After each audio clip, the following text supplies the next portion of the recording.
पुण्यातल्या मुलांना परदेशात फक्त शिक्षण घेता येते, स्थायीपणाचा अधिकार नाही. त्यांना परत मागे द्यावं लागतं आणि त्यामुळे आम्ही परदेशात शिकायचे ना भानगडीतच पडलो नाही आणि ते जमलंही नसतं. आणि त्यातले तर घरातला ज्येष्ठ, त्यामुळे शक्यच नव्हतं. वर्षभरला ती संधी मिळाली. दोघांनी पण आईवडिलांनी त्यांच्याशी पाठीमागे खंबीरपणे उभा राहिला.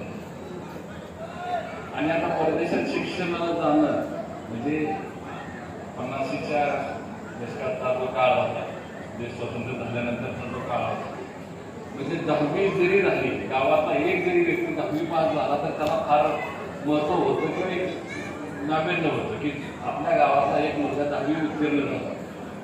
ग्रॅज्युएट झालं तर काय फारच मोठी गोष्ट होती. आणि इंग्रजांच्या काळातलं जे ICSE बोर्ड होतं ते नंतर जे स्वतंत्र झाल्यानंतर UPSC बोर्ड झालं. नंतर सर्व भारतीय पद्धतीने परीक्षा घेऊ लागल्या. UPSCची बोर्ड परीक्षा आली. त्यावेळेस वकील होणं सुद्धा, बॅरिस्टर होणं सुद्धा, की लंडन विद्यापीठातनं लंडनमधनं बॅरिस्टरची डिग्री घेतलेली आहे, ICSEची परीक्षा दिलेली आहे. त्यामुळे तो काळ वेगळा होता. त्यावेळेस शिक्षणाची परिस्थिती नव्हती, शिक्षण मागापर्यंत पोहोचलेला नव्हतं.